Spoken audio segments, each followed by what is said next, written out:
Good morning, my dear students. Kailash Chandra Panda welcomes you to his English environment.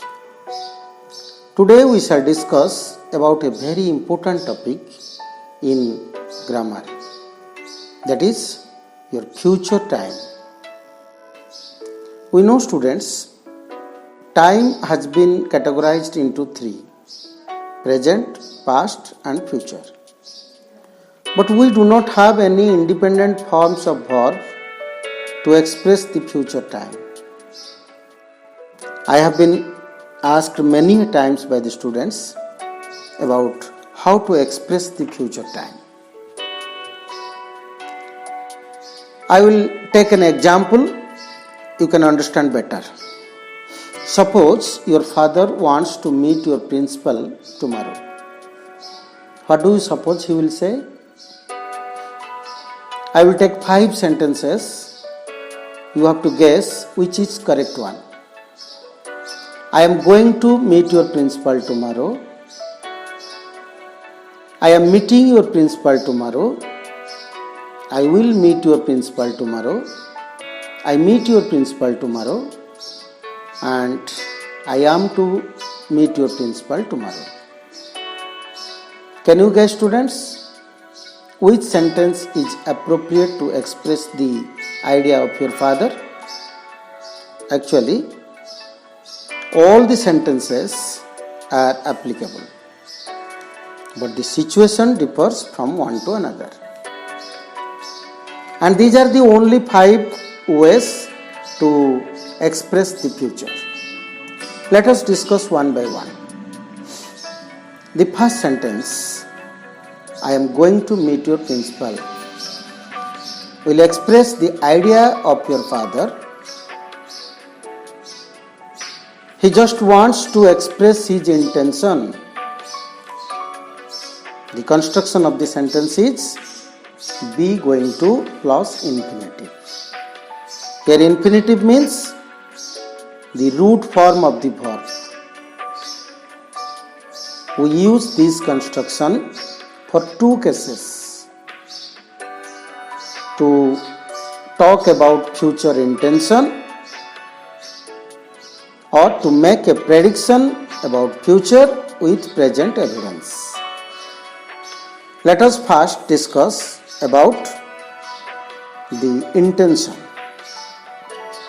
The be going to form expresses the subject's intention to perform in future, or which is likely to be happened in future. For example, I am going to publish my book soon. He is going to start his preparation from next week. Ramesh is going to start an industry. He is going to be an engineer when he grows up. Now come to the second situation, to use be going to plus infinitive. We use be going to plus infinitive to express our prediction with present evidence.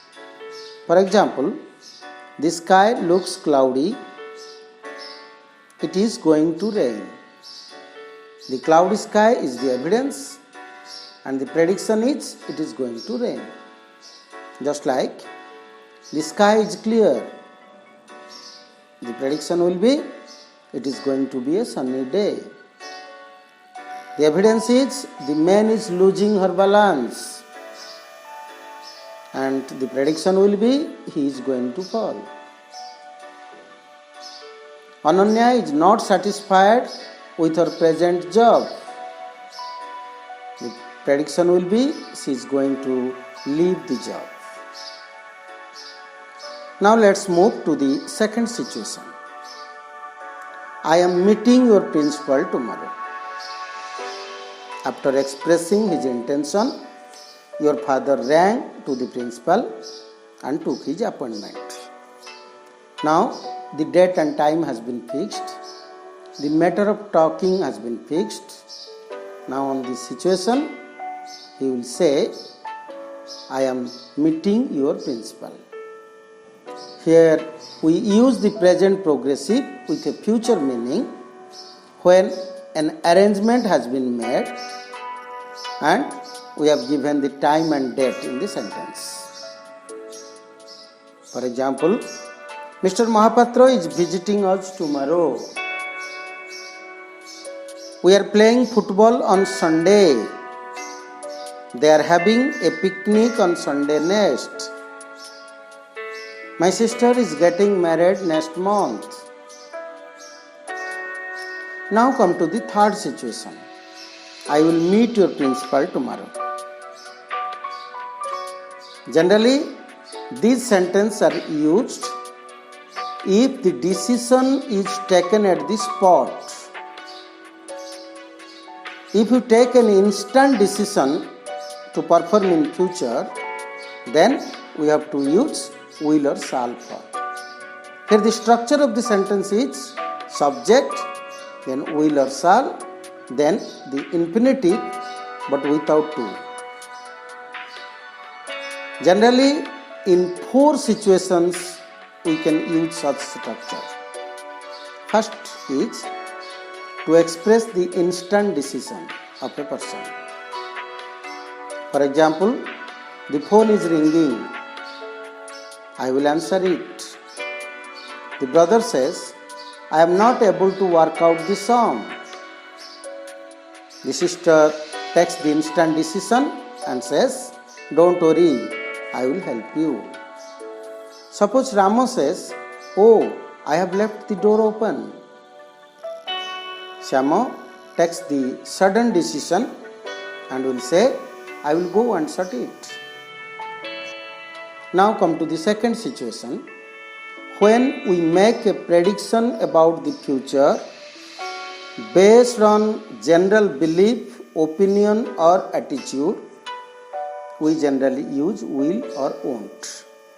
For example, my father will be 60 next month. Everyone will die one day. One day man will land on Mars. Now come to the third situation. We use will or shall form to express the probability. Usually in this sentence we use I think, I suppose, I expect, I wonder, I am sure, I am afraid, etc. For example, I think your mother will come round soon. I hope you will get more than 90% marks in the coming examination. I expect he will write me soon. I suppose they will attend the meeting. Now the fourth situation to use will and shall form is to express the main clause of an open condition. For example, if she invites me, I will attend the party. If you work hard, you will get first class, etc. Now come to the fourth situation, where we use present simple or do-does form to express the future. We use present simple to express the future in 3 situations.